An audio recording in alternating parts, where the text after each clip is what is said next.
Hello, I'm Michael Shorn, and this is the Michael Shorn Show. Today, we're going to be talking about the necessity of the Bible, or at the very least, objective truth. Because I feel like both of them can go together. What I mean is that I've taken the time over my life to find out what really fit, what really made sense coherently in the world. And I came to figure out that the Christian Bible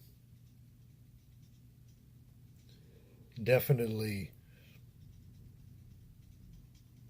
has a lot to offer. And you may be sitting here thinking, they're like I did for a long time, that there's so many what would appear evil things done in the name of God in the Bible. Many people use the argument, like Sam Harris, Richard Dawkins, people of that nature, that, God who would seem to order a lot of the things to happen in the Bible, would scare people off. Like, where Abraham was told by God to sacrifice Isaac. Obviously, in the end, that didn't happen, but that's pretty dark. He even gave the Israelites rules to wage war, which included taking captives, killing people, looting, things of that nature. And that can seem pretty scary, face value. It could seem pretty scary. And I struggled with a lot of this. But what I learned after really taking the veil of ignorance off of my face is I realized that the entire Bible is, in a nutshell, in two phrases: paradise lost, paradise regained. We had paradise in the beginning, obviously with Genesis. But then, obviously, we decided as humans to go our own way. God had set a paradise aside for ourselves with no suffering, no aging, none of that stuff. But then we decided to go our own way. We decided to understand good and evil. And we fell from that. Then through the whole Bible, all the people in the story, all the main figures, they're not godlike people. They're just people like you and me who did incredible things that were worth noting.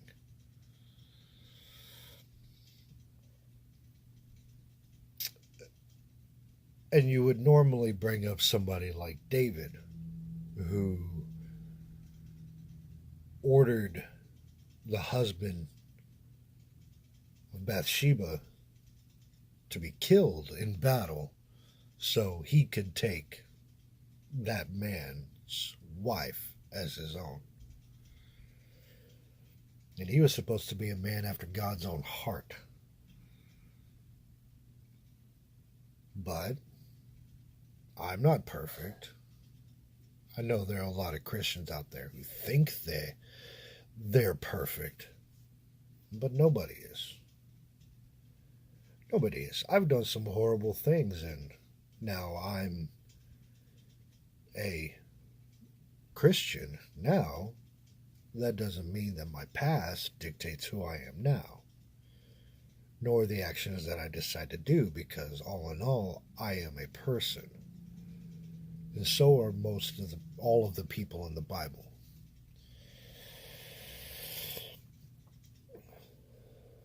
So when we understand it from that perspective, that all these people in the Bible are just average people who just understood things a little bit better and yet still did some pretty terrible things nonetheless, guess what? They're just like you and me. Some even more.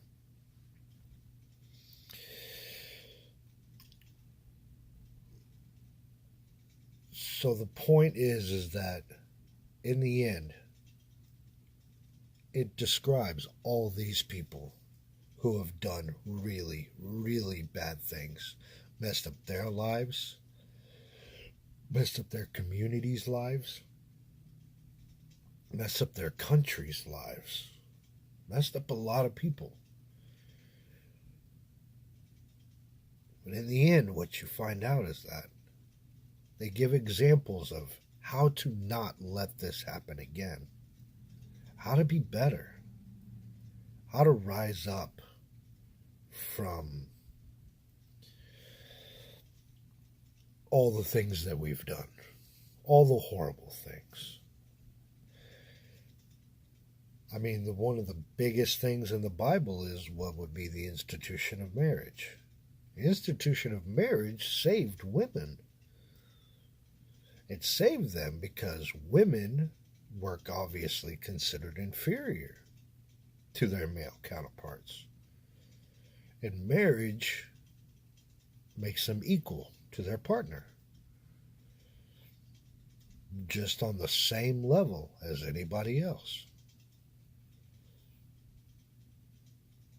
Over the years, women have been oppressed. They have been put down. But marriage lifts them up, makes them better. And the Bible tells their husbands to love their wives like Jesus loved the church.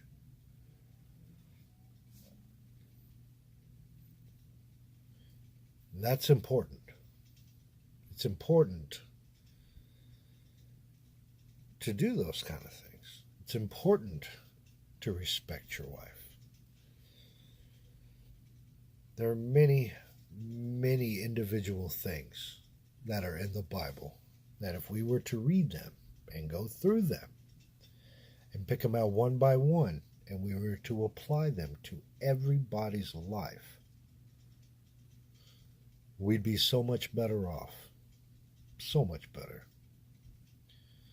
As people, as neighbors.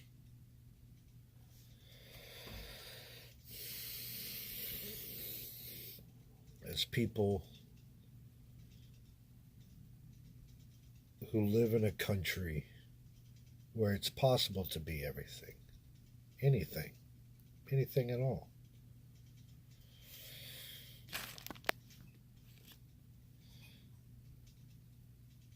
I just feel that it's necessary. It's necessary because if we don't change, if we don't adapt principles to make our lives and others better, we can't come up with our own. If you leave me to my own devices, I'd rob somebody. I'd hurt somebody. Just for the fun of it. Because guess what? It's fun. But that doesn't mean it's good for you. There are many things that are fun, but are not good for you.